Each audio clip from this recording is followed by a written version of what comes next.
back from my trip. As always, apologizing if the lighting is shit. It started getting sunny, and I was like, awesome, I can film. And then I set it up and pressed record, and I was like, psych. And the sun disappeared. What do you want? It's like a trigger to Sherlock. He just all of a sudden, don't touch him until you start trying to talk and record. Then he wants all the love and affection you can offer and more. But yeah, so I'm back from my trip. It's been 3 or 4 weeks, I think, since I recorded a video. I was in Ontario and Quebec for a little while, but I am back in Alberta, and I read, I think, approximately 14 books, which is just a stupid amount. So we're gonna speed lightning round or whatever some of these reviews and try and get them all in one video. We'll see how that goes and see how long this video is. But yeah, overall I read a lot of good books, and I'm kind of shocked at how many I did get through. I didn't get through all of my January TBR, but a good chunk of it, and the books I've read, especially in the last week, have been excellent. So let's talk about them. Alrighty, so thanks to my little Inkling Designs, jeez, agenda thing, okay, so we're gonna speed around through a bunch of these. Heroine by Mindy McGinnis. I read it, it hurts. It's like a traditional Mindy McGinnis book, but about opioid epidemic, especially with it tied to sports. Yeah, it's really good. If you like Mindy McGinnis, you'll like this book. I think it's not all that similar to something like This Darkness Mine, which I think was a standalone, kind of different sort of book for her, but I think if you read anything like The Female of the Species and really liked it, this is definitely a good one, but obvious, just based on the content, trigger warning for substance abuse. Then I read Race to the Sun by Rebecca Roanhorse. I just love the Required and Imprint so freaking much. It is a Navajo-owned voices. I did see somewhere, it might be the author's Twitter though, she's married into the Navajo community, I believe it is, so I think she also has a perspective from a different Indigenous background as well, so, which is just, I just love getting Indigenous authors in mainstream publishing. I hope we get to see more Indigenous communities represented under the Required and Imprint, and I will adamantly watch it. It's a great one. I think actually it deals with a lot of subjects which, even if you are not Navajo Indigenous, if you are in any way Indigenous or working with Indigenous communities, I think this topic of oil execs coming into your communities is something that's, at least in Alberta, not a foreign concept. We are literally having protests all over our country right now. Train tracks have been barricaded, and RCMP is being called out for a bunch of stuff because we want to push through oil in a bunch of communities. And of course, those oil companies have a history of not maintaining their pipelines, and then the oil seeps into the water in those communities, which are already under boil water policy most of the time, don't have water. So, we're... yeah, anyways, but I thought it was quite interesting of taking the stance of climate change, because I think that can be very polarizing in a lot of different countries, or states at least, but I think it's an important discussion that you need to have, especially with Indigenous communities, at least the ones that I've been interacted with.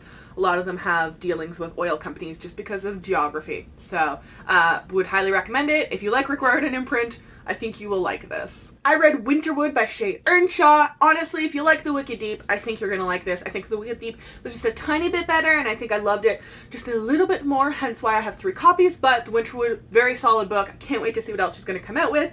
Creepy foresty vibes with some magic-y vibes, lots of like the weird camp and missing people concept, and like people being potentially dead and missing people. It's really good. I really, really, really recommend it. She has a really good voice that leans into the creepy mystery stuff no matter what genre she writes in, so I can't wait to see what else she comes out with. I read Ember and the Ice Dragon by Heather Fawcett. This was fantastic. I loved it so much more than I thought I was going to. I think I actually like it better than her Even the Darkest Stars duology, which is kind of impressive because I really, really liked the first book of that series especially, but the duology overall. So I also came away with being like, if I ever have a child, I want to name her Ember. Like, I feel like it's a good name after reading that book. It was just really good. I really, really, really, really like that name for some reason. And I don't know why I never thought of naming someone Ember in a dragon-infused, fiery kind of story. It was really good. I enjoyed it. Solid, solid middle grade. And I will keep watching. I think she has at least 2 more books on contract right now, so I will keep watching her. And she's a Canadian author as well, so it's always great to see them doing well. I did a reread of The Strange Case of the Alchemist Daughter. I didn't get through the full trilogy, but I'm keeping them on my kind of shelf, so when I have a minute, squeeze them in. I am about halfway through the European travel for the Monstrous Gentlewoman, which is book 2. So those are both rereads, and then I'm going to try and get to 3 ASAP. Hopefully by the end of this month. If not, it's going to be done in March. But yeah, I've already read this book a few times, I think. It's fantastic. It's a bunch of like literary characters pulled in, and then they're kind of mad scientists, and then they have children, and then there's this like kind of potential mutations, kind of X-Men-y sort of vibes in this Victorian era, and then Sherlock Holmes helps them out. So it's really good. I love this series so much. Theodora Goss, shout out. This is an amazing trilogy. Highly recommend. The Hand on the Wall by Maureen Johnson. I was so anxious about this book. It is the final in the Truly Devious trilogy. I was nervous because it's a wrap-up of a series with a lot of open questions. And, you know, authors sometimes aren't great at those. Shouldn't say sometimes. It seems to be majority of the time are not great at wrapping those sorts of series up, but this was really satisfying conclusion to this series. I feel like I got all of the major questions that I had asked. I liked the wrap-up. I liked the whodunit mystery, because I feel like it keeps that same, like, energy of, like, twisting and turning throughout the whole book. It doesn't just start to, like, downturn near the end. I feel like you're kind of guessing for the vast majority of this book still, even though you can feel that it's building up to a conclusion. Parts of it are sad, but overall, it's just a really good conclusion. This trilogy overall is a really, really strong trilogy, and I will continue to hype it up until everyone in the world has read it. Also, I'm dying over the covers of this series. They're just so freaking good, and I can't wait to see what next Maureen Johnson has. I will definitely keep an eye on her historical fictions and her mysteries for sure. I know she's written some contemporary stuff. Not normally my jam, but the tones in this especially are something that really, really appeals to me. The mystery, the history, and the twists and turns of it. Then I read Ash Lords by Scott Reitingen. Also, just on Instagram, shout out to Scott. Congratulations on having your second baby. That's really exciting and terrifying. But yeah, I read Ash Lords. He's going to be in the TBR Beyond group next week doing a live chat, and then I think the week after that, we're doing a discussion on Ash Lords. This was so freaking good, and it was one of those books where I got to the end and was like, where were the rest of the pages? No, you didn't end it like that. How could you? I was reading it in the airport on my flights home, and I was just kind of like sat there kind of heartbroken for a little while.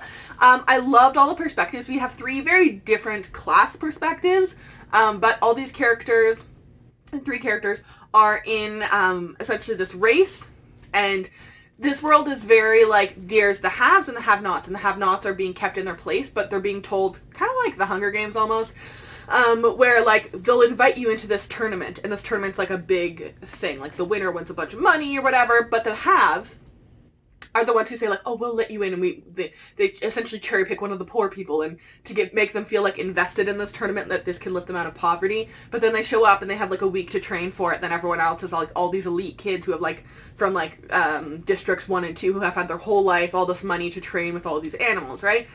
So they're essentially this, like, multiple day race where they have, like, horses that once they kind of, like, wear them out, they can, like, bring them back to life, and it's like race to the end of the finish line. So we have a perspective of one of them is pretty wealthy, well off.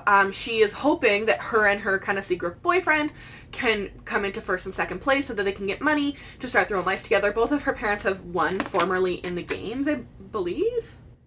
Yeah, I think one's like back-to-back wins, essentially. Between one year it was her mom, and then the next year it was her dad or something like that. And then we have someone from definitely the poorer classes. And then we have the guy that is the boyfriend, right? They all somehow come from very different perspectives, and they all have like very like conflicting like plans. Like it's not gonna, like not all 3 of them can get what they want, right? And somehow I still really did like them all, though. They were all really, really interesting. They're all pretty well developed. I feel like they have consistent growth throughout the whole book. I just really enjoyed it. I feel like a couple times I struggled a little bit with knowing what was a possibility, what was not a possibility to do in this world. So I think it maybe needs a little bit more structure to the world, because a lot of it focuses on the politics and the race, and not so much like the abilities of the reincarnation of the animals and all that stuff. So I really enjoyed it. I cannot wait for the sequel. It ended so like abruptly that I was like, I didn't think anything of it when I was like, oh, this is the last page. And then it ended and I was like, why isn't there more? Like, that's such a weird place to end, but it's also a good place to end. it was a really good book. I love Scott's stuff. I'm really excited to finally, hopefully this year, get to the Nixia series. I'm still watching for book 3 to show up on Book Outlet. And yeah, I just really love this series. It's also really pretty. The cover's so pretty. I do wish it had been like, this is just like the basic Canada cover. I wish it had been like glittery or metallic-y texture to the paper. I feel like that would have like made the fire look like popped a little bit more. But really, really cool. Really, really excited to talk to Scott. And they just released the cover for the sequel. So highly recommend Ash Lords. Really, really highly recommend this one. To literally the surprise of no one, I tried to read The Guinevere Deception by Kristen White. And I'm sorry, but I'm giving up on Kristen White. She's just not an author that I seem to enjoy the writing of. I can never even get into this book long enough to like be like, I feel like analytical of the actual content. It's just something her writing just does not vibe with me. I think I got 120 pages into The Guinevere Deception and I just got so frustrated. I was just so bored. Just incredibly bored. So unfortunately, Guinevere Deception just does not work. It's kind of annoying because she writes an awful lot of books and she gets them out in pretty quick succession. That's the word. And it's not for me, unfortunately. I hope those who love her stuff thoroughly love her stuff, because y'all will never, it doesn't seem anyways, ever be like thirsty for content going 4 years without a title or something like that, because she has like 2 to 3 books coming out every year, it seems. Then I read The Good Luck Girls by Charlotte Nicole Davis, I believe it is. Sorry, I returned my copy to the library because there was a hold on it. This was fantastic. I was so excited to read this book and I'm so glad I did. Definite content warning. There's no graphic-y, like, assault scenes, but the girls start off, they're essentially sold prostitutes I just always imagined it as like a Wild West bordello kind of thing, right? Men can buy them, and you know, once they wait until you're 16, how generous of them. And the main character, as the summary suggests, it starts off when she accidentally kills someone and they go on the run. And like, I remember reading that being like, how does one accidentally? But yeah, so I mean, that happens. They go on the run, and this world, there's a lot of structure to the world. I actually really, really appreciated that. There was all the information that was needed was given. I was fully understanding of what the girls were running for, what the restrictions were, what the dangers were for them, that they had these like markings on them the whole time, and that I thought it was a cool concept that if you cover up the markings, essentially they can sense when they're being covered up. So they'll start to like hurt your body, so you can't hide your essentially your prostitute mark, so you can't really run away, because people will be able to see it and then pick you up and then bring you back, right? So that was really interesting. We meet a bunch of different characters in there, but I really, really loved the sisters bond in there. That was just like, it was really, really sweet. I really, really liked that. Strong as hell characters. I liked the male character that does come in. He has a really interesting element to it all. I somehow ended up liking Violet by the end of it. She's an absolute twat at the beginning of it. I detested her right away. But somehow she grew on me. So shout out to the author for pulling that one off. And it brings up a lot of difficult topics, but it doesn't make it like too heavy to read it and enjoy it.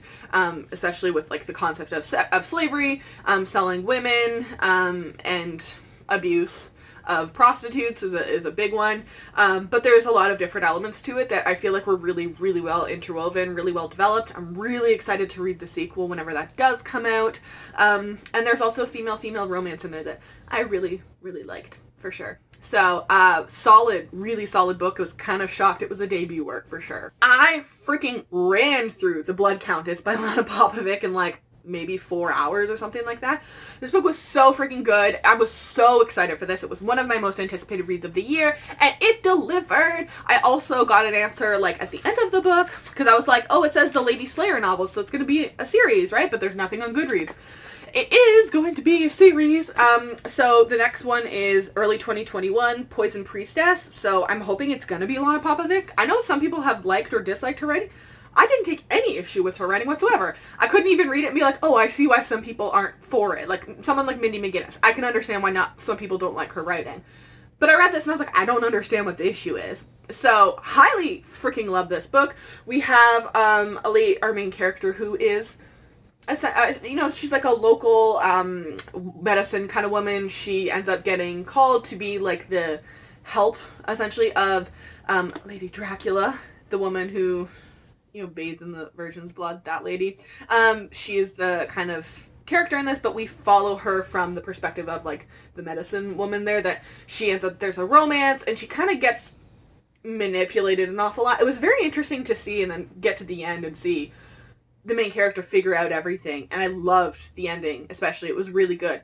Literally, like, 3/4 of the cast, I think, gets murdered, so be ready for that. So it was not dark. I feel like I've just read a lot of books that have promised, like, gothic and dark and blah, blah, blah in the description, and then I read it, I'm like, it's a good book.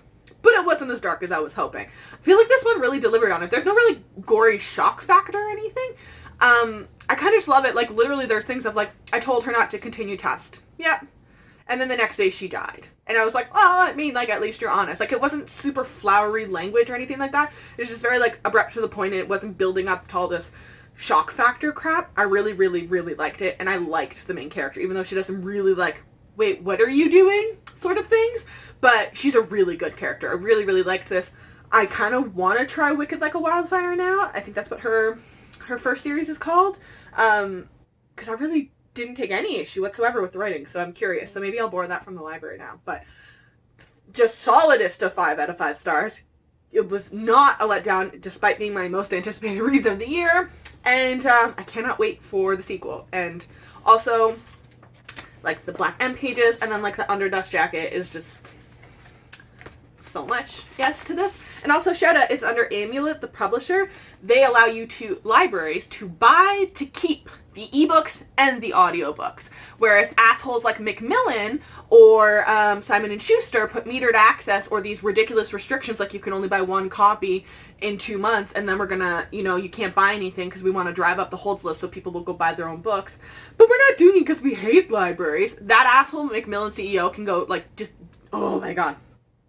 Maybe I should just do another rambling librarian about that asshole, but they allow us to buy an ebook and get to keep it. We don't have to re-buy it in 2 years. They allow us to buy it for a reasonable fucking price so that you can always have it in your library. So in 5 years, if someone finally discovers this when they're now age appropriate, or if an adaptation suddenly happens, or they just discover Lana Popovic, they now have access to the goddamn fucking book. Okay? So, thank you, Amulet. I fucking love you. You and Sourcebooks. You seem to be, like, the only ones that aren't giant assholes to libraries. So thank you. I see you, and I appreciate you. I ran through the library of The Unwritten by A.J. Hackwith. I keep wanting to say Hackwitch. Hackwith. They released the cover for the sequel to this. It's awesome. It's the Hell's Library series. The concept is just really cool and messy and fuckery. I think I struggled a little bit with this book, that I needed more restrictions placed on it. There's too much, I think, gray area. That I at points was like, okay, I'll get, I don't know if this is a possibility, but if you say it is, all right, I guess we're going down that path. So our main character is essentially the head librarian in the library that is technically in hell, but is not under hell's rule, essentially. Kind of runs in the realm of hell, but it's in its own kind of entity. And this library collects unfinished books, and sometimes the books come alive and they have to kind of keep control of them.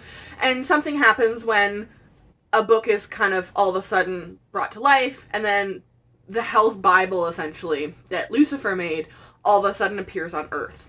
And so a bunch of angels gone rogue, and some demons are after that, and she's trying to get it back so she can place it in the library so that no one can kind of use it, because it will create a power imbalance between heaven and hell.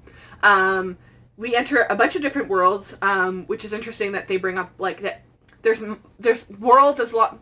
The afterlife of any kind of religion is essentially there so long as someone still is around to believe in it. So, like, one of the characters is in Valhalla because he was, he was a former librarian, but he was definitely from an older time period where his afterworld was Valhalla. So Valhalla exists in this realm. So it was just really, really interesting, that concept that we can have all of these different religions in the after. I really hope that's how it is. I mean, like, I don't believe in any of the afterlife, but I feel like that's a really cool concept of, like, to show up and, like, the way that The Good Place starts, of being like, so who was right? And it's like, well, everyone, kind of, technically. Being like, we fought all of, like, this on Earth, and it turns out we're all right. Like, that would just kind of make me cackle laugh, but it was a really, really cool concept. I liked all the characters. Some of them are definitely flawed, but they're all really enjoyable to follow. And all the world jumping is really, really cool. I love the concept of book characters and stuff coming to life, and the idea of all this unwritten work still having power and control, I feel like is kind of, like, comforting, maybe, to some authors. I breezed through The Deathless Girls by Kieran Millwood Hargrave. This book has like a 3.65 Goodreads rating or something like that. Something obtusively low. Like, that doesn't make sense for what this book is. It took a lot of turns I wasn't expecting, having only read the summary. But, like, our main characters are... They specify that it's not really gypsy, but they're, like, from a group of nomadic people who travel. They don't, you know, build a house and that's it. Like, they're travelers. And they get kidnapped and brought to this not ideal world, where they're essentially put into slavery and potentially, like, going to be used as, like, sex workers or whatever. But they're, for the first few little bits, they're in the kitchen helping or whatever. So... But then it takes this whole weird turn at the end. It's one of those books where, like, you get halfway through and then it switches what genre it's in. I kind of love those books. I don't know why. But it's like the author's like, haha, I'm going to mess with you now. Everything you thought was going to happen is no longer going to happen because we're now going into, like, a horror genre. And then there's, like Strigoi and, like, vampires kind of bringing... It's a very weird book. It's also got a female-female romance, which I did not know going into it, which I really enjoyed. How it kind of all ends, especially. Yeah, highly recommend this book. The rating on Goodreads doesn't make any freaking sense to me. The book is also stunning in person. I would highly recommend getting the UK hardcover copy, because, like, what the hell? And yeah, I really, really enjoyed this. This is one I think I'm going to probably reread, like, once a year around October-y time. It's something that I feel like is kind of like a palate cleanser for reading all these books, which all kind of are the same. I feel like this is a good one to substitute in that situation. Then I read The Crown of Coral and Pearl, or Crown of Coral and Pearl, by Mara Rutherford. Honestly, I went into this assuming I was going to DNF it, so I was even more pleasantly surprised when I finished it and was like, oh, this is almost a 5-star. Like, it has elements that I don't like. We've got the stupid, like, love triangle with the two brothers, which... Don't even get me started on the overuse and abuse of that one. But, I liked this. Like, just a lot of this. I honestly disliked most of the characters, to be totally honest, especially the sister. I feel like she's really manipulative at the beginning, but I feel like they not all get, like, redeemed, but I feel like they all have a purpose. And I'm sure her parents are going to come back in the second book at this point with everything that kind of happened in the end of this, so I'm really curious to see where that goes. I liked that we kind of messed with all of this world with water animals, that there's, like, blood coral and it has this power, but our main character has a twin sister, and whatever the reason being kind of explained in here, one of the people from her village every, like, 20 years or so is picked to marry the king of their kind of ruling capital that, you know, they've kind of crapped over this village. The village is super poor now. They've overfished the seas because of what the crown has been doing, so they're kind of running out of food and money. And so her twin sister is selected as the most beautiful woman to be sent to the king. Things happen, and then we meet the king and then his two sons, and then there's this whole political thing going on of who's going to take over because the king is dying. What's he dying of? Why is he dying so young? And introducing from this village community to this whole new world. It's really, really interesting. You don't know who to trust for the vast majority of this book, but I really liked it, despite not really necessarily rooting for any of the main characters. I still liked them. I still liked the action. The pacing was good. Just overall was really pleasantly surprised with this. Kind of utterly shocked it's a debut work, because I feel like it could have gone so tropey and so basic YA fantasy, but it didn't.